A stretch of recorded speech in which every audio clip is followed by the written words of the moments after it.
Hi Scorpio! Kamusta? Ito po si Divine Tarot 88 for your August. Ayan, August kapalaran for Scorpio. Okay. So, tingnan natin guys. Tingnan natin. This is a general love reading. Maaari mag-resonate, maaari din hindi. Comment kayo guys kung saan kayo nanonood. Kasi the more na nagko-comment po kayo, the more din na nasasagap natin ang kwento ng buhay nyo dito sa ating mga love readings. Okay, for Scorpio. So, for this reading, tingnan natin yung past, present, and future. Connected dito sa person na ka-deal mo. Okay? Or kung ano man ang masagap natin for you. Okay. Wow!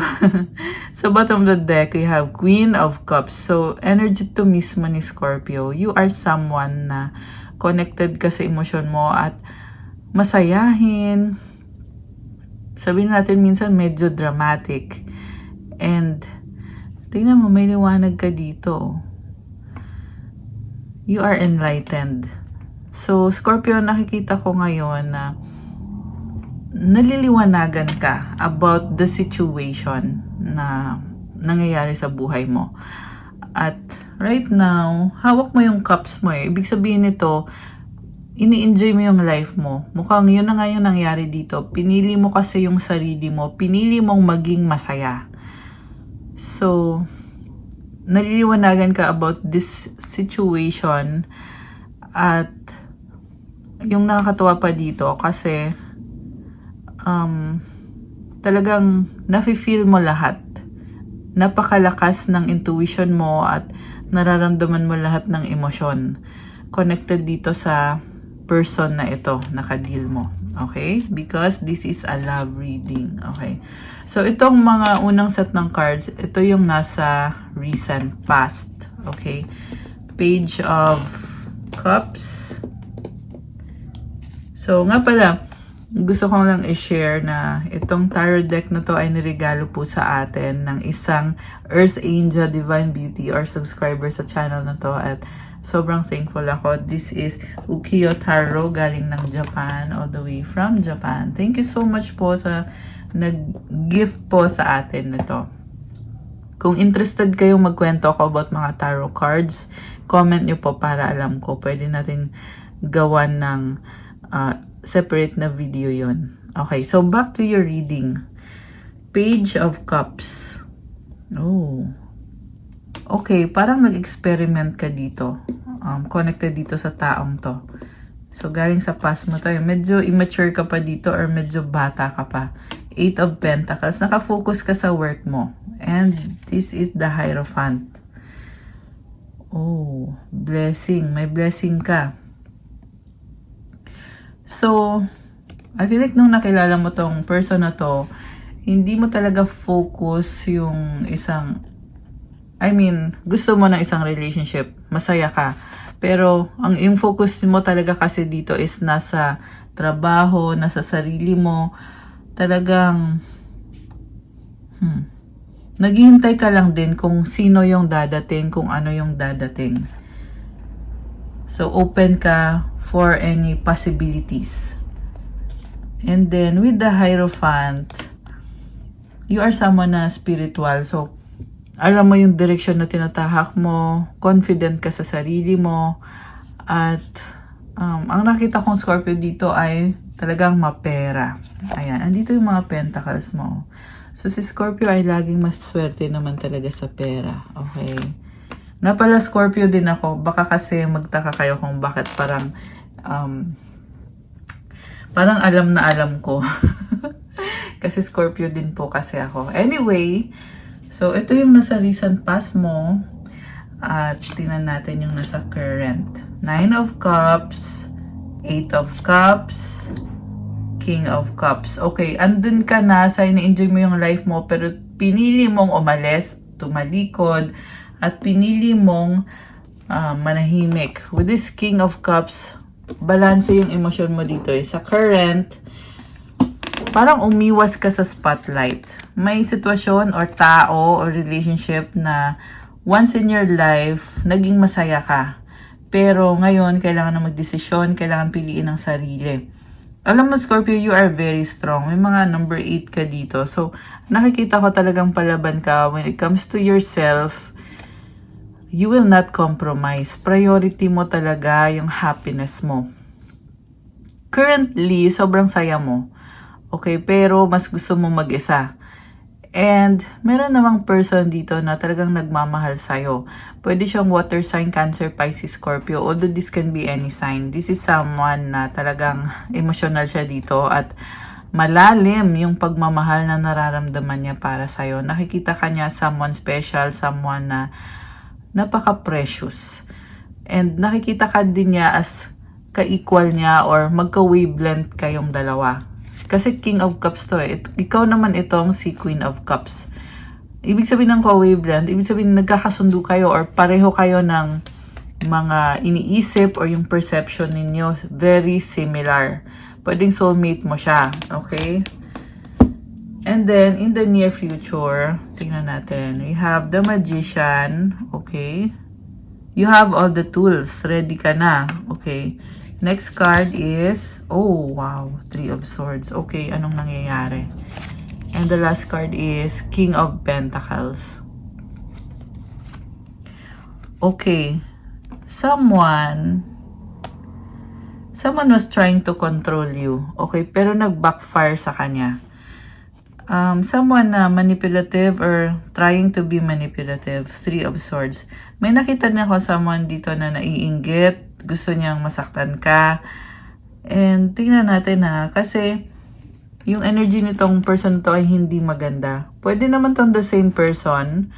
Pwede ding ibang person to. Pero yung nakikita ko kasing taong kadil mo ay pangit talaga yung ugali niya. Okay? I'm sorry to say. Although hindi to guys sa lahat magre-resonate. May nakikita kong Gemini. Okay? Lalaking Gemini. Meron ding mga Earth sign, Capricorn, Taurus, Virgo, Air sign, Gemini, Libra, Aquarius. Okay. So, sa near future, itong person na to, ano nga bang plano niya for Scorpio? Kasi, sobra siyang nasasaktan. Okay? At, mukhang nga nagkaroon ng third party dito based on this 3 of Swords na card. At the reason kung bakit siya nasasaktan kasi huli na ang lahat, may pagtalikod.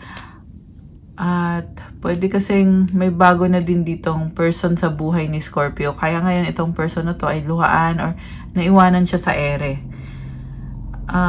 Dalawang masculine yung nakikita ko eh. Merong, ayan, pwedeng tatlo, okay. May mga iba-ibang person na nakikita ko dito sa paligid mo, Scorpio. So, yeah, pwede ngayon yung mga naging options mo. Pero may isang person talaga dito na ito naman yung gusto mo or ginusto mo. Pwedeng ginusto mo siya sa past at ngayon kasi may pagtalikod ka na eh. And then, ito na nga yung person na sobrang nagsisisi at nasasaktan. Okay. Si King of Pentacles.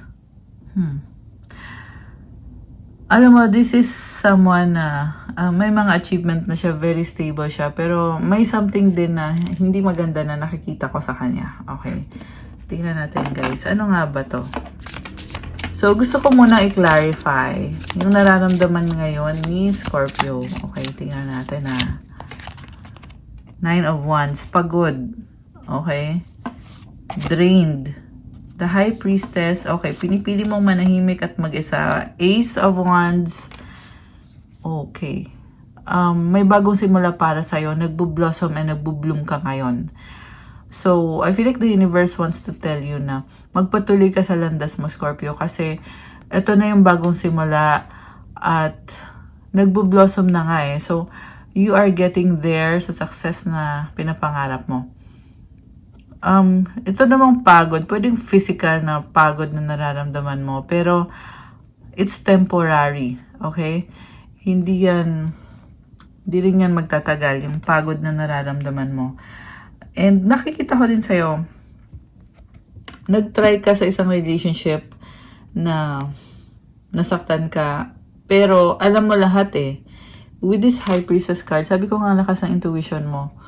So, kung tutusin, hindi ka naman naloko. At naliliwanagan ka ngayon na parang may control ka naman sa buhay mo, sa sitwasyon mo. At ngayon nasa point ka na pwede ka magsimula ulit. And sa bagong simula na to, parang hindi ka pa makapaniwala actually. Pero nakikita ko sa'yo, you have this strength, you have this power right now na kaya mong magsimula ulit. And itong pagod na naramdaman mo or yung parang na-burn out ka dito, yan din mismo yung magiging motivation mo para mag-try ulit or para lumaban ulit. Okay. Oh, the devil. Okay, the tower. Oh my gosh. The world. Oh my gosh. So, alam mo, mayroong person sa paligid mo na hindi maganda yung intention sa'yo. Pero, winawasak ito Okay? And,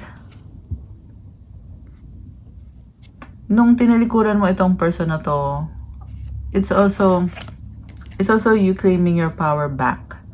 With the tower, hindi madali yung pinagdaanan mo. Pwedeng ngayon to nangyayari or pwedeng in the past nangyari to. Pero yung nakita ko dito, nagdesisyon ka na umalis sa sitwasyon at kinailangan mong totally baguhin yung sarili mo. So, for a while, na-stuck ka sa person na yan. Pero ngayon, andito na yung the world card. It symbolizes ending and a new beginning. Okay. So, gusto kong i-clarify itong person. Okay, tingnan natin na. Sino ba tong person na to? Four of Swords, Eight of Wands, the Empress. Okay. Hurting siya Iniwanan mo to, Scorpio. Pero, magta-try siya ulit, magkakaroon ng travel or pag-uusap. Okay, pwedeng dinededma ka ngayon itong person na to. Tingnan mo siya, para siyang depressed, down, okay.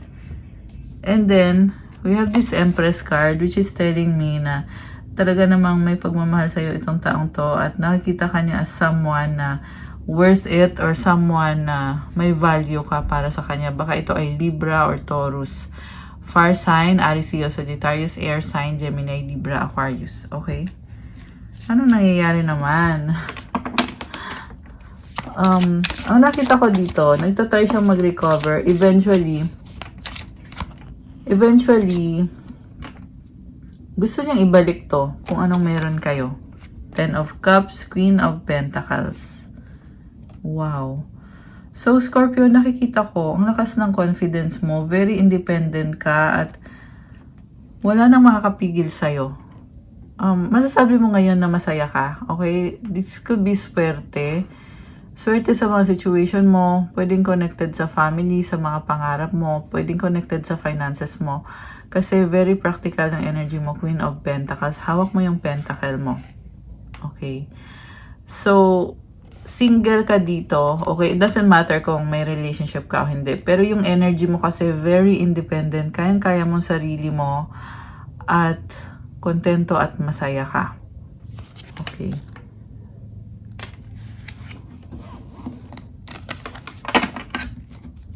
The Emperor. Oh my gosh. Okay. So may masculine dito. Alam mo, this person wants to take action. Gusto niyang mag-reach out. So, si Emperor, this is the divine masculine. King of Wands and the Hermit. The Wheel. The Star. Okay. So, first of all, okay, tingnan ko muna ha. Si King of Cups, i-clarify natin. Anong intention niya? Oh, siya pa rin. So, yes, mahal ka nitong taong to. Gusto niyang mag-reach out sa'yo. Baka ito ay Aries, okay? Although kahit anong sign naman to, guys. So, 1444 on the screen. Ayan, may mga synchronicities tayo. Five of Wands. Conflict So, magkakaiba kayo ng paniniwala. Okay. Isa pa nga. Knight of Pentacles. Okay. So, this is the person na ang bagal-bagal kumilos. Conflicted kasi siya. Pwede itong may mga tao din sa paligid niya na iba-ibang mga tao na kinoconsider niya. Kaya hindi siya makamove. Pero, sabi ko nga, magte-take action talaga siya at sisiguraduhin niya na successful. Hindi ko pa kasi masabi, guys. Siyempre, gusto kanyang ibalik sa buhay niya. Pero hindi ko pa masasabi kung ano talaga yung gagawin niya. Pero magta-try siya ulit. Parang trial and error din yung nakikita ko dito. So, pag nag-fail siya, magta-try siya ulit hanggang sa makuha niya kung anong gusto niya mangyari. May nagbago dito sa taong to. 555, angel numbers on the screen. Ayan, speaking about pagbabago. Kakasabi ko lang may nagbago So, yeah, I feel like yung nagbago sa kanya is healing, okay? Ayan, number 5 din to, 5 of Wands. So, gusto niyang mag-try ulit. Yung nga lang, ang problem dito sa taong tong bago niyang mag-desisyon kasi ang dami niyang kinoconsider mga iba-ibang tao sa paligid niya. So, masasabi ko, Scorpio, kung nasa buhay mo pa rin tong taong to, gusto niya talaga mag-reach out sa'yo. Pwede kasi wala ka ng pakialam sa kanya kasi ang bagal-bagal niyang mag-desisyon or ang bagal niyang kumilos. Okay, ngayon, kung may Scorpio naman dito na hinihintay mo itong person na to, I feel like sinasabi sa'yo ng mga angels mo na huwag mo na siyang hintayin kasi mapapagod ka kakahintay. Kasi nga ang bagal, okay? Pero tingnan natin guys ha, Ace of Pentacles. Ito na nga yung offer sa'yo. Bagong simula. Okay, tingnan natin. Temperance. Wow naman. So, yung offer na bagong simula, magdadala sa'yo ng healing to. With this Temperance card, sabi dito, patience. Okay? This could be your own energy na itong bagong simula na to ay talagang inaalagaan mo sa nakikita ko. Kasi ito yung star mo or yung pangarap mo, yung target mo. Okay? Ito yung pag-level up mo. Okay. So, okay, gusto kong tingnan muna si Emperor na gustong mag-reach out. Okay, tingnan natin. Ace of Swords. Okay, parang galit siya. Bakit galit? Two of Pentacles. Okay, pabalik-balik siya So, alam mo, pwede tong mag-reach out sa'yo at magko-conflict kayong dalawa, Scorpio. Kasi, I don't know, gusto ba nitong person na to na kontrolin yung sitwasyon? Okay, nasabi ko na kanina yung conflict. Ngayon, lumalabas ulit dito. Kakasabi ko nga lang na parang galit. Kasi with the Ace of Swords, itong swords kasi parang gusto niya, may gusto siyang i-cut off or gusto niya maging straight to the point. So, pwedeng masakit magsalita itong person na to. Straight to the point siya magsalita. And itong si Two of Pentacles, ito na nga gusto niyang i-manipulate yung situation. Okay? So, ano ba? Ano ba tong gusto mangyari? Bakit gusto pang makipag-away nitong si Emperor? Tingnan natin. Two of Wands. Waiting. Hindi ka niya ma-reach. Okay? I also see someone na pwedeng ibang person to ha, na galit siya sa'yo, na gusto kanyang i-curse, pero hindi kanya ma-access. Masyado kang malayo. Okay. So, ayan, hindi naman yan sa lahat mag-resonate, guys. Pero, yan yung nasagot natin dito ngayon sa reading. Okay.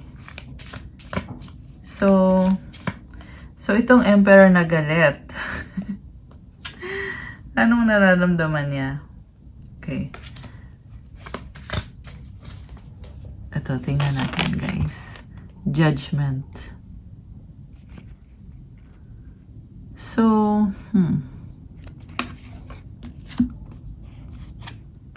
The Sun. Three of Cups. So, may nakikita akong reunion dito, guys. And, ito, yung possibility na nakikita ko sa inyo, sa ngayon kasi hindi kanya ma-access. Kasi nga, mukhang tinalikuran mo tong taong to. Pero, naghihintay siya sa'yo. Ayan, with the Two of Wands. So, waiting at inobserbahan ka niya at sinustok ka din itong person na to. Yung nga lang, gusto niya kasi may control siya dito eh. So, yan din yung reason kung bakit mabagal siyang kumilos dahil gusto niya in control siya. So, ibig sabihin, kung ganun yung ugali nitong person na to, parang, parang alam mo na eh. Kung magkakaroon man ng communication sa inyo, alam mo na kagad kung ano yung intention niya. So, talagang decision mo na lang talaga kung magkakaroon pa ba ng communication sa inyo o hindi.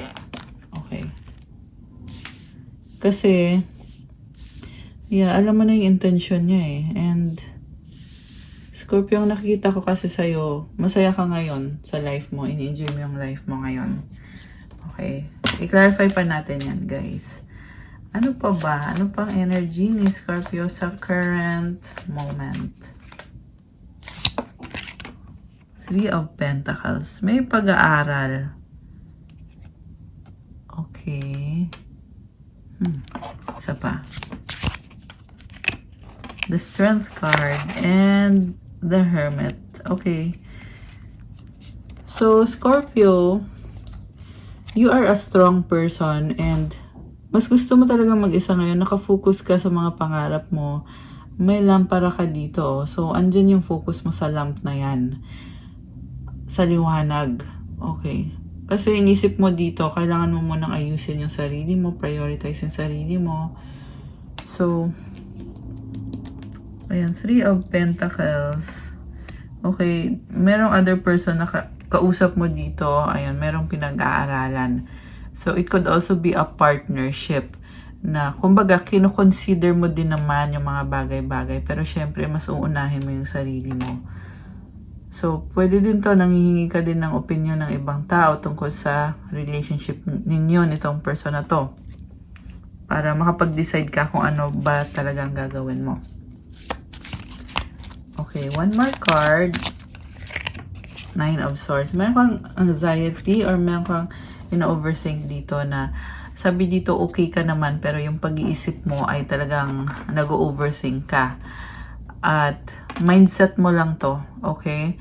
So, kailangan mong i-fix yung mindset mo or maging mas optimistic ka. Kasi, itong card na to, sinasabi na komportable ka naman, pero yung isip mo lang, sa isip mo lang, meron kang hindi maalis sa isip mo or ina-overthink mo. Six of Pentacles. Okay, connected sa bibigyan mo ng tulong. Okay. King of Wands. Okay, pwede itong give and take situation with the King of Wands na parang feeling mo may obligasyon ka or kailangan mong tumulong. Okay. Pwede may ka-deal kang fire sign, Aries, Leo, or Sagittarius at gusto niya magkaroon ng balance. So, gagawa siya ng paraan para magkaroon ng harmony, balance, fairness, and maparaan siya. So, pwede mabigla ka sa mga ideas niya or sa mga plano niya. Okay? Kasi kakaiba to. So, pwede kang, yan nga yung kinaka-stress mo eh, itong person na to, kung ano bang gagawin mo, kung tatanggapin mo ba yung offer niya o hindi. Kasi kakaiba. Kakaiba siya. Okay. Clarify natin ha. Two of Swords. Ayan, may pagdadalawang isip. Seven of Swords. Hindi mo pagkakatiwalaan to. Okay, yan yung pinapakita dito, guys. So, it's very clear Six of Swords. Okay. So, wala kang tiwala. Yan yung dahilan. Pero, nagtatry ka eh. Siguro dahil sa pagmamahal. Kahit, alam mo yung wala kang tiwala, pero sige, itatry ko. Meron ba tayong pwedeng i-work out dito sa situation na to? Or wala? Kasi, ayun, tingnan mo yung cards. Very, it's all in the mind. Okay? So, parang nagma-mind games sa'yo itong taong to at dinadaan mo din siya sa mind games. Na kumbaga, gusto kanyang i-manipulate, gusto kanyang i-control, pumaparaan siya to reconnect with you. At ikaw naman, kinukonsider mo naman yung mga bagay-bagay. At ito nga yung nagpapa-overthink sa'yo dito. Malakas ang air sign, Gemini, Libra, Aquarius. Page of Swords. Okay. So, pinag-aaralan mo kasi to eh. Pero, ang gulo niya, sa totoo lang, ang gulo niya, person.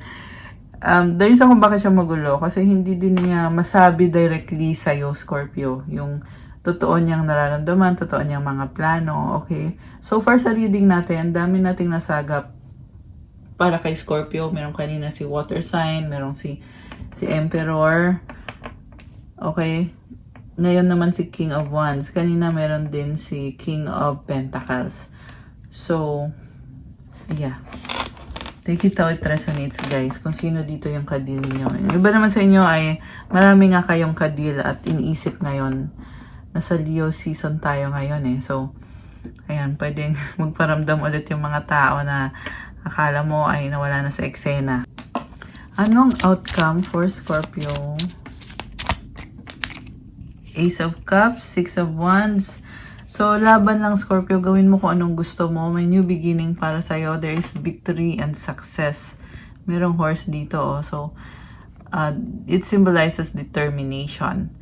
Sa bagong simula na to, parang mafe-feel mo yung bagong-bago tong energy na to. Pero at the same time, you feel a sense of peace. Andyan sa'yo yung Holy Spirit. Okay? Very promising. Wow, very promising. Kasi, bagong simula kasi to eh. And pwede kang makatanggap ng offer na talaga magpapasaya sa'yo, magbibigay ng victory and success. Wow, Temperance, healing. And this is also about patience. Yan yung sinasabi sa'yo dito. So, kung ano man ang ginagawa mo sa buhay, Scorpio, nakikita ko, itong bagong simula na to, it's like, napakaswerte naman, pero you have to be patient. Okay? And huwag kang mag-alala kasi sabi ko nga, there is victory and success coming towards you. Ano pa ba mga energies connected ngayon sa ating mga Scorpio?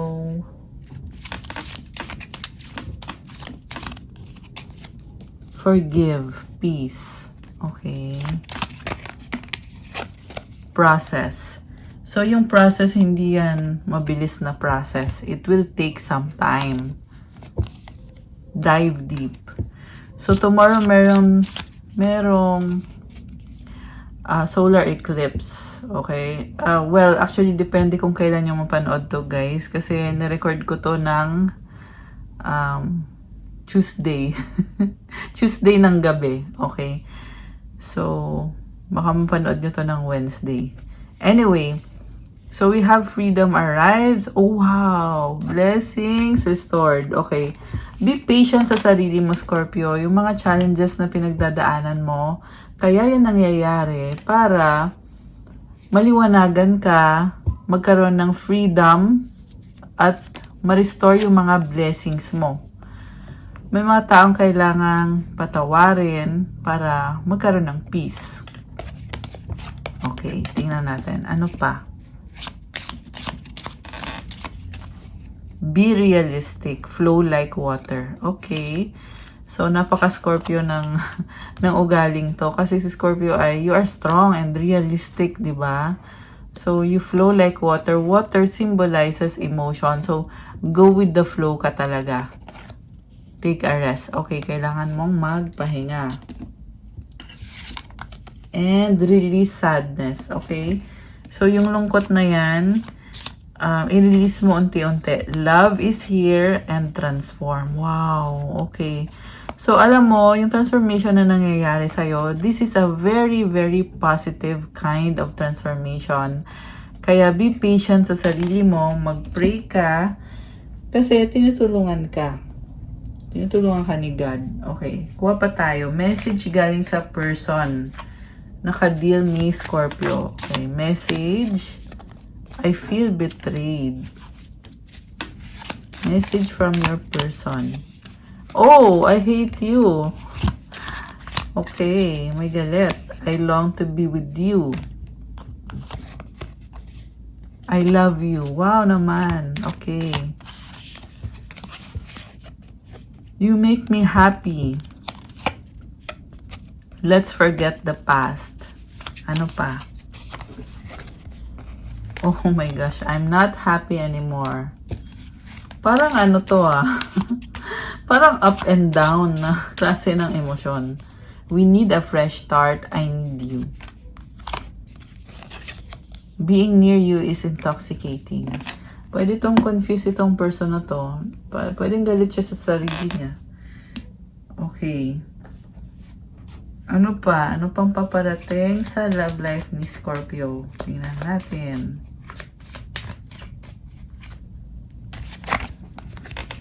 Toxicity, toxic relationships can drain your energy and self-worth. Beware.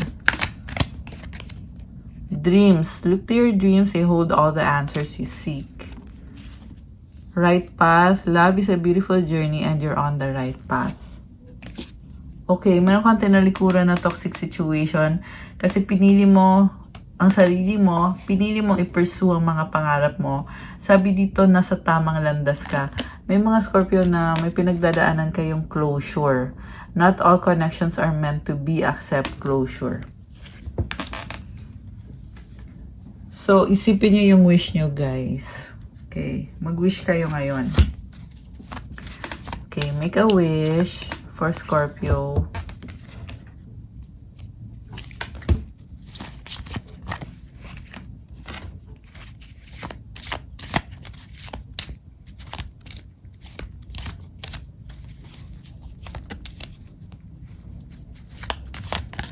Okay. Nag-flip. Ayan. And, advice. Okay. Or special message. So, we have 11:11. Intuition. Trust in yourself. Your inner whisper is working hard to let you know that it is guiding you. Listen in. What is it saying? Feel it. Where is it telling you to go next? See it. Close your eyes and allow. Trust the path you are on. Alam mo, Scorpio, napaka-confident mo ngayon. Ang lakas din ng intuition mo. Magtiwala ka ngayon sa sarili mo. Kasi ginagabayan ka. At magtiwala ka lang kung nasaan ka ngayon sa landas mo. Affirmation, my intuition speaks to me and I listen. I trust that all things are happening for a purpose. May purpose lahat na nangyayari. 1616, willpower. Things may feel out of sync and not within your control. The whisper of the divine is asking that you remember that you are being supported and that your will is your superpower. Determination is the key right now. So, Scorpio, sa totoo lang malakas ka kahit yung pakiramdam mo na parang hindi mo makontrol yung mga nangyayari. Pero ang totoo niyan ay talagang malakas ka. Okay? Affirmation, I call on my strength and willpower to take the lead. I accept and listen to the support of the divine within me. Ayan, ang ganda nito. You are strong. You have the willpower. God is with you. Okay? So, tingnan natin ang sagot sa wish mo. Okay, ready na ba kayo? Okay, eto na guys. Ang sagot sa wish mo ay... Oh no, it's a no for now. Kung kailan mangyayari ang wish mo. A year from now, at ang advice sa'yo, listen to your intuition. Okay? So, kailangan mo munang pakinggan yung intuition mo bago mo makuha itong wini-wish mo. Sa ngayon, nag-no muna siya. Okay? Kaya ito nag-no guys kasi may kailangan kang baguhin, Scorpio. Sabi ko nga may eclipse kasi ngayon eh. August 12. Yan yung date ng eclipse. At yung purpose ng eclipse na yan ay para baguhin yung sitwasyon for the better para ma-achieve mo yung mga pinapangarap mo, binabago. So, pwedeng magkaroon ng mga drastic na pagbabago sa buhay mo ngayon. Kaya yan nangyayari para makapasok yung mga blessings. So, ayan. And remember na strong ka, Scorpio. Okay? Kukuha kita ng mensahe galing kay Universe. I let go of the shadow of the past by seeing someone for the first time with the eyes of love. Okay. So, let go mo na yung dark na nangyari sa past or yung hindi magandang nangyari. And pwede mong tingnan ulit yung sitwasyon ng may pagmamahal. I create mindful moments throughout the day, reminding myself that I am loved and miracles are natural. Okay, so parang nagiging conscious ka ngayon sa energy mo. So, be optimistic. Maraming miracles at mga blessings na nangyayari ngayon sa life mo. Ayan. Okay, guys. That's all for your August Kapalaran Scorpio, and thank you so much for watching. Please like, comment, subscribe, hit the notification bell. Kung kailangan nyo ng gabay, pwede kayong magpa-private reading. One-on-one session po yun through video call. Message nyo ako sa Viber or sa WhatsApp. Nasa description box po yung contact details. I-click nyo po dyan. And check out my Instagram if you want to start your crystals journey. May mga crystal bracelets po, marami at iba-iba. Tutulong sa'yo, pang-enhance ng energy mo, pang-protection na din. Lalo na mag-ghost month. Pero, anytime yan, guys. Kahit anong panahon or sitwasyon, ghost month man o hindi. So, lahat po ng crystals, may mga special prayers and mantras. Galing pa to sa iba-ibang bansa. So, talagang alagang-alaga natin itong mga crystals. At may mga special prayers yan, specifically para sa'yo. So, thank you, Scorpio. I love you guys. Have a good day. God bless you all. Stay safe. See you again soon. Good night or good day kung kailan nyo man mapanood to. And God bless. Bye!